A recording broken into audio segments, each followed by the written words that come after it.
अस्सलाम वालेकुम फ्रेंड्स, कैसे हैं आप सब? I'm sure all are fine. This is Mubashar Iqbal Chauhan, advocate high court and legal lecturer. CRPC के सेक्शन वाइज सीरीज़ के अंदर आज हम जिस चैप्टर को पढ़ेंगे वो है criminal jurisdiction of criminal court enquiries and trial. Criminal courts की इंक्वायरी और ट्रायल के अंदर क्या क्या जुरिस्डिक्शन है, कौन सा जुर्म कहाँ पर होगा, तो उसका ट्रायल किस जगह पर होगा, कौन सा मुजरम कहाँ पर रहता है, जुर्म कहीं और करता है तो ट्रायल कहाँ पर होगा, जुर्म ज़्यादा है मुजरम एक है तो ट्रायल कहाँ पर होगा, मुजरम ज़्यादा है जुर्म एक है तो ट्रायल कहाँ पर होगा। इन तमाम सेक्शन को ब्रीफली जो इम्पोर्टेंट है जुडिशल पॉइंट ऑफ व्यू से और प्रैक्टिकल पॉइंट ऑफ व्यू से स्टेप बाय स्टेप डिस्कस करेंगे।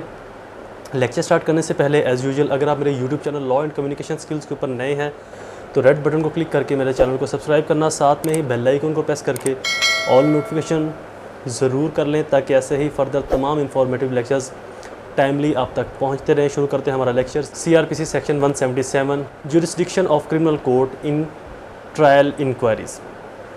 आम तौर पर जो 177 हमें बताता है वो है ordinary place of inquiry and trial.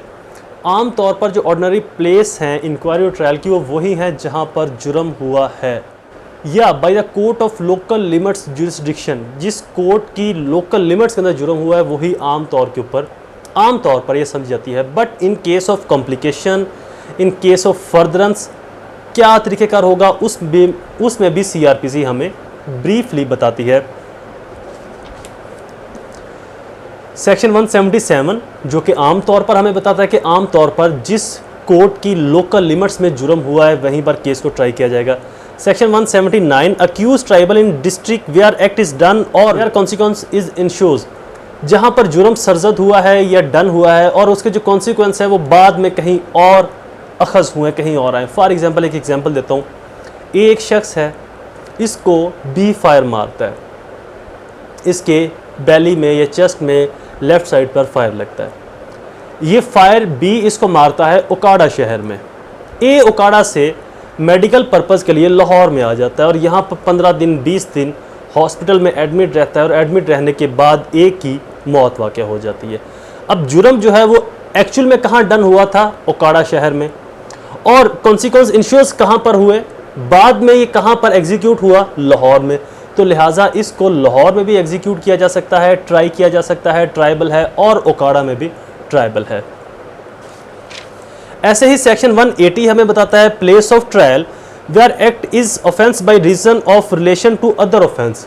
Offence की जो वजूहात हैं उसका जो रिलेशन है वो किसी और ऑफेंस के साथ हो। ये आम तौर पर अबैटमेंट के केसेस में या किडनैपिंग एब्डक्शन के केसेस में होता है, यानी कि किडनैपिंग कहीं और से की गई, लेकर किसी और शहर में ले जाया गया और वहाँ पर जाकर उस शख्स का रेप किया गया और रेप करने के बाद उसकी डिस्पोजल साइट जो क्राइम सीन है वो कहीं और उसको फेंक दिया गया। यानी कि अगवा किया गया गुजरांवाला से, लाया लाहौर में गया, लाहौर में आकर एक नया जुर्म वहाँ पर सरजद हो गया। कौन सा जुर्म सरजद हुआ है? वहाँ पर रेप किया गया और रेप करने के बाद यहाँ से ले जाया गया कसूर में और वहाँ पर मर्डर करके उस लाश को फेंक दिया गया। तो बेसिकली 3 जगह पर जो कॉन्सिक्वेंस हैं उनके रिलेशन बन रहे हैं उस मर्डर के साथ। मर्डर की जो बुनियादी वजूहात हैं वो है किडनैप या एब्डक्शन, और उसका जो मिड टर्म कॉन्सिक्वेंस है वो है रेप, और जो एग्जीक्यूशन है वो है मर्डर, कत्ल। अब ये जो जुर्म है ये इसके अंदर देखा जाएगा प्रोसिक्यूशन के लिए आसानी क्या है। इस जुर्म को जो कसूर है उसका थाना इन्वेस्टिगेट कर सकता है, कसूर की क्रिमिनल कोर्ट ट्राई कर सकती है। इस जुर्म को लाहौर में भी ट्राई किया जा सकता है और इस जुर्म को गुजरांवाला के अंदर भी ट्राई किया जा सकता है। यानी कि इसके अंदर जो जुर्म की रीजंस हैं उसके जो रिलेशन है डिफरेंट जुर्म के साथ डिफरेंट जगहों के ऊपर डन हो रहे हैं। अगला सेक्शन हमारे पास है जी 181, जहां पर बताया गया कि being a thug belonging to a gang dacoits escape from the custody. Thug, dacoit और ये जो रॉबर्स होते हैं, एक्सटॉर्ट, इनके भी आपको एक एग्जांपल देता हूं। फॉर एग्जांपल एक शख्स है ए, उसको बी धमकी देता है। बी कहता है कि जी आपने अगर मुझे 20 लाख रुपया ना पहुंचाया, एक्सटॉर्शन मनी ना दी तो मैं आपको मर्डर कर दूंगा। ये जो धमकी दी गई है ए को, ये दी गई है ओकाड़ा शहर में। पैसे मांगे गए हैं लाहौर में कि लाहौर तक हमें पैसे पहुंचाओ। ए जब बी को पैसे देने के लिए लाहौर में आएगा तो यहाँ पर जुर्म की जो नोयत है, जो फेयर ऑफ डेथ था वो ओकाड़ा में था, जो मौत का डर था ए को लगा वो ओकाड़ा में लगा था। उस डर की वजह से जो जुर्म की तामील की गई है अपनी जान बचाने के लिए ए की तरफ से, वो लाहौर में की गई है। तो लिहाजा ऐसा जुर्म जहां पर ट्रांसपोर्टेशंस क्राइम इन्वॉल्व हो जाएं। जैसे कि मेरी एक how to investigate fact series चल रही है, वहां पर मैंने 3 तरह के बेसिक जुराइम की टाइप्स बताई हैं, जिनके अंदर indoor crime scene, outdoor crime scene और कन्वेंस क्राइम सीन, यानी कि ट्रांसपोर्टेशन क्राइम सीन या ट्रांसपोर्ट क्राइम सीन। तो इस तरह के जो जुराइम हैं, एक्सटॉर्शन के, डुकेटी के या किडनैपिंग, एब्डक्शन के, ये ट्रांसपोर्टेशन क्राइम सीन में आते हैं, जहां पर जगह का जो मोहल्ले वकू है, जो अहाता है, वो ही चेंज हो जाता है। जुर्म है, लेकिन जुर्म की जो नोयत का तरीक़ेकार है, अहाता है, जो उसका एरिया है, वो चेंज हो जाता है। तो ऐसी किसी भी सिचुएशन के अंदर जहां पर जुर्म की नोयत तो एग्जैक्ट वही रहे, लेकिन उसका अहाता कार, उसकी लोकेशन चेंज हो जाए, वहाँ पर जिस जिस लोकेशन पर जुर्म की एग्जीक्यूशन हो रही है या जिस जिस जुर्म लोकेशन के ऊपर जुर्म नया से नया ऐड हो रहा है, उन तमाम लोकेशंस के ऊपर उस केस को ट्रायबल किया जा सकता है। ऐसे ही यहाँ पर क्रिमिनल मिसएप्रोप्रिएशन या क्रिमिनल ब्रीच ऑफ ट्रस्ट है, डिकेटी है, ठग है, थेफ्ट के ये सेक्शंस 181 हमें प्रोवाइड करता है कि ये जो जुराइम है प्रॉपर्टी से रिलेटेड, ये जहाँ जहाँ पर इनकी एग्जीक्यूशन होगी, इनकी फुलफिलमेंट होगी, इनके इंश्योर्स कॉन्सिक्वेंस आएंगे, बाद में आने वाले हालातों वाक़यात, वहाँ पर इनको ट्रायबल किया जा सकता है। अगला सेक्शन 182 हमें बताता है place of inquiry of trial where scene of offence is uncertain, गैर यकीनी हो और नॉट इन वन डिस्ट्रिक्ट, किसी एक डिस्ट्रिक्ट एक एरिया में ना हो, ओनली और वेयर ऑफेंस इज कंटिन्यूइंग और कंसिस्ट ऑफ सेवरल एक्ट, जहाँ पर एक जुर्म मुसलसल हो रहा है और उसके कई पार्ट हैं, या उसके कई पार्ट है या मुसलसल हो रहा है। जैसे कि एक जुर्म, एक आपको एग्जांपल बताता हूँ, आम तौर पर इस तरह के जो जुराइम है वो दहशतगर्दी के अंदर होते हैं। दहशतगर्द पनाह किसी और शहर में लिए बैठे होते हैं, वहाँ से वो डिवाइसेस, वो जो धमाकेखेज़ मवाद है, वो किसी और गाड़ी के ज़रिए किसी और शहर से किसी और जगह पर मुंतकिल करवा रहे होते हैं। वहाँ से वो अपने लोगों को वो धमाकेखेज़ मवाद, वो डिवाइसेस, वो इस तरह के आलात देकर किसी और जगह पर बम ब्लास्ट के लिए भिजवा। तो यहाँ पर that is a several acts done, that is a several acts done, यहाँ पर बहुत सारे एक्ट्स जो है वो डन हो रहे हैं, और तमाम एक्ट चूंकि जुर्म को सपोर्ट करने के लिए दिए जा रहे, तो लिहाजा वो अपने आप में जुर्म है। जैसे कि एक शख्स एक गाड़ी पर किसी को बिठाता और कहीं और जगह पर छोड़ देता है, तो ये लीगल है। टैक्सी ड्राइवर यही काम करते हैं। या ह्यूमैनिटी या एज ए ह्यूमन बीइंग, आप एक रोड से जा रहे हो, कोई शख्स आपको इशारा करता है कि जी मुझे फ़लाँ जगह पर उतार दे, तो आप उसको वहाँ से पिक करते हो, फ़लाँ जगह पर ड्रॉप कर देते हो बगैर चार्ज लिए, तो आपने एक ह्यूमैनिटी का फ़र्ज़ अदा किया, तो ये लीगल है, इसमें कोई बुराई नहीं। लेकिन एक शख्स जिसको पता है कि फ़लाँ बंदे ने जुर्म करना है और वो उस शख्स को ये सहूलत देता है एक जगह से उठाकर किसी दूसरी जगह पर छोड़ कर आने की, देखिए ये जुर्म ये नहीं था, इन प्रैक्टिकल फॉर्म ये नॉर्मल चीज़ है, लेकिन जब इसके अंदर इंटेंशन क्रिमिनल इन्वॉल्व होगी, नियत मुजरमाना आ गई, तो ये अपने आप के अंदर एक्ट जुर्म बन गया। तो ऐसे सेवरल एक्ट जहां पर कंसिस्टेंसी के साथ, तसलसल के साथ या कंटिन्यूस जुर्म हो रहा है। कंटिन्यूस की एग्जांपल क्या है?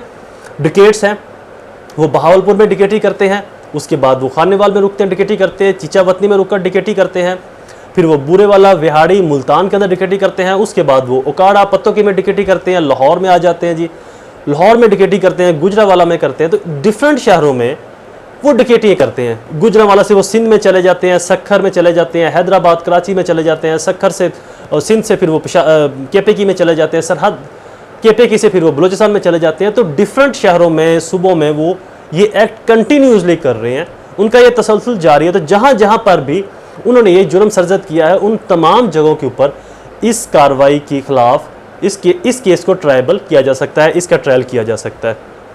अगला सेक्शन 185 हमें बताता है high court to decide in case of doubt district where inquiry trial shall take place. जहाँ पर डाउट आ जाए मुख्तलिफ सेशन जजेस के दरमियान में, मुख्तलिफ मजिस्ट्रियल कोर्ट्स के दरमियान में कि ये ट्रायबल हमने करना है या उसने करना है, तो ऐसी किसी भी सिचुएशन में जो लॉ है वो हाई कोर्ट को कम्प्रीहेंसिव और कंप्लीट अथॉरिटी प्रोवाइड करता है कि ऐसी किसी भी सिचुएशन में फिर हाई कोर्ट जो भी फैसला करेगी वही कोर्ट उस केस को ट्रायबल करेगी, ट्राई करेगी उसका। इसी चैप्टर में 2-3 सेक्शन और इंपॉर्टेंट है। Cognizance of magistrate, section 190, cognizance of such magistrate, all magistrate of the first class और any other magistrate specially empowered by the provincial government on the recommendation of high court may take cognizance of any offence। कोई भी magistrate first class या जिसको specially ख़ास तौर पर provincial government, सूबाई government इख्तियारात देती है, सेक्शन 30 के इख्तियारात जो कि CRPC में हम इससे पहले पढ़ चुके हैं, सेक्शन 30 के इख्तियारात देती है, वो मजिस्ट्रेट कॉग्निजेंस ले सकता है किसी भी केस को सुन सकता है, किसी भी केस के ऊपर इख्तियार समाअत रखता है। 3 तरीके से मजिस्ट्रेट कॉग्निजेंस आम तौर पर लेता है। पहला तरीका कौन सा है? Upon receiving a complaint of fact which constitute such offence.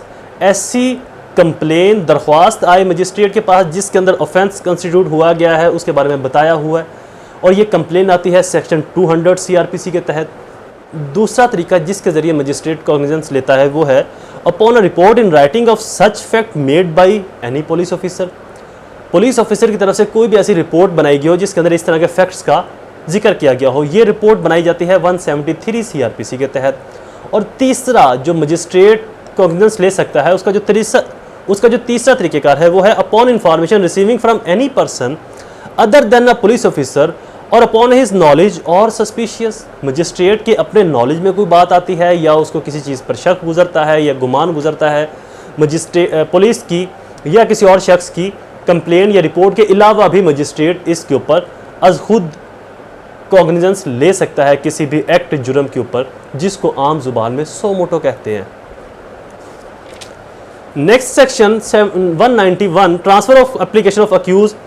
कोई भी अक्यूज, अगर अक्यूज को लगे कि जज मेरे खिलाफ फैसला देगा या जज मिल चुका है दूसरी पार्टी के साथ या जज जानिबदार है, गैर जानिबदार नहीं रहा, कॉमन नहीं रहा, तो कोई भी अक्यूज सेक्शन 191 की दरख्वास्त देकर उस जज से ट्रांसफ़र कर सकता है। इसके ऊपर एक मशहूर कोटेशन है, नो बडी या नो पर्सन कैन बी जज इन हिज ओन केस। कोई भी शख्स अपने केस में जज नहीं हो सकता। तो लिहाजा जहाँ पर जज जानिबदार हो जाए, उसकी गैर जानिबदारी ना रहे, वो कॉमन ना रहे, वो वन साइडेड हो जाए, या अक्यूज़ को लगे कि जज मेरे जो मुखालफिन हैं उनके अजीज़ है, रिश्तेदार है, उनका दोस्त है, अहबाब है, तो वहाँ पर अक्यूज़ 191 की एप्लीकेशन देकर अपने केस को ट्रांसफ़र करवा सकता है। ट्रांसफ़र ऑफ केस का एक और तरीक़ेकार भी है जो 192 हमें बताता है। ट्रांसफ़र ऑफ केस, जहाँ पर एक सेशन जज को अगर आप एप्लीकेशन देते हो कि जनाब हमने इस मजिस्ट्रेट से नहीं या इस सेशन जज से नहीं किसी और सेशन जज से सुनना है, तो यहाँ पर आप डिस्ट्रिक्ट एंड सेशन जज को एप्लीकेशन देते हो कि हमारा केस ट्रांसफ़र किया जाए, तो वो आपके केस को ट्रांसफ़र करवा देगा। यहाँ पर एक क्वेश्चन मुझसे पूछा गया था कि जी डिस्ट्रिक्ट एंड सेशन जज के अंदर क्या फ़र्क होता है, या सेशन जज को डिस्ट्रिक्ट एंड सेशन जज क्यों बोला जाता है। दरअसल 1947 से पहले डिस्ट्रिक्ट मजिस्ट्रेट भी हुआ करते थे, असिस्टेंट सेशन जज भी हुआ करते थे और डिस्ट्रिक्ट सिविल जज भी हुआ करते थे। उसके बाद ये तमाम जो डिस्ट्रिक्ट सिविल जजेस हैं, डिस्ट्रिक्ट मजिस्ट्रेट्स हैं, असिस्टेंट सेशन जजेस हैं, इनको ख़त्म कर दिया गया एक ऑर्डिनेंस के तहत। अब असिस्टेंट सेशन जज के जो इख्तियारात हैं वो कुछ एडिशनल सेशन जज के पास है और कुछ वो इख्तियारात नीचे सेक्शन 30 के मजिस्ट्रेट को दे दिए गए हैं। इसी तरह से मजिस्ट्रेट एक ही जज का नाम है। जब वो जज सिविल केसेस को सुनेगा तो वो सिविल जज कहलाएगा। सिविल जज की भी 3 इकसाम है, दर्जा अव्वल, दर्जा दोम, दर्जा सोम। और जब वही जज क्रिमिनल केसेस को सुनेगा तो वो मजिस्ट्रेट कहलाएगा। मजिस्ट्रेट की भी 3 इकसाम है, दर्जा अव्वल, दर्जा दोम या दर्जा सोम, फर्स्ट क्लास मजिस्ट्रेट, सेकंड या थर्ड क्लास मजिस्ट्रेट। अब आते हैं सेशन और डिस्ट्रिक्ट जजेस। इसी तरह से जब केस सेशन में आता है, अगर वो केस सिविल नोयत का है तो उसको जो जज सुनेगा वो डिस्ट्रिक्ट जज सुनेगा, और अगर वो जुर्म क्रिमिनल नोयत का है तो उसको जो जज सुनेगा वो सेशन जज सुनेगा। तो जज एक ही है। जब वो सिविल मैटर्स को सुन रहा है तो फिर वो डिस्ट्रिक्ट, और जब वो क्रिमिनल मैटर्स को सुन रहा है तो फिर वो सेशन जज। इस तरह से जो डिस्ट्रिक्ट का जज होता है उसका नाम डिस्ट्रिक्ट एंड सेशन जज रख दिया गया ताकि वो सिविल मैटर को भी देखे और क्रिमिनल मैटर को भी देखे। अगले सेक्शंस को हम इससे अगले लेक्चर के अंदर पढ़ेंगे। अगले सेक्शन जो हम स्टार्ट करेंगे वो है कंप्लेंट के ऊपर। सेक्शन 200 से मजिस्ट्रेट कंप्लेंट को कैसे ले सकता है, कैसे इशू करेगा, समन कैसे इशू करेगा, इशूज़ ऑफ प्रोसेस क्या होगा, इन तमाम चीज़ों को हम अगले लेक्चर के अंदर ब्रीफली पढ़ेंगे। आई होप ये लेक्चर आपके लिए फ़ायदेमंद साबित होगा। ऐसे ही इन्फॉर्मेटिव वीडियोस को सुनने के लिए मेरे चैनल को सब्सक्राइब ज़रूर कर लिया करें, और एक हम्बल रिक्वेस्ट है आपसे कि वीडियोस को शेयर ज़रूर किया करें अपने हल्का अहबाब में, अपने व्हाट्सएप ग्रुप्स के अंदर, फेसबुक पेजेस के ऊपर, अपने फेसबुक ग्रुप्स के अंदर। क्लास फेलोज़ के साथ दोबारा हाजिर होंगे ऐसे ही किसी और इन्फॉर्मेटिव लेक्चर के साथ। तब तक मुझे अपने दुआओं में ज़रूर याद रखें। अल्लाह ताला आप सबका हामी व नासिर हो। वस्सलाम।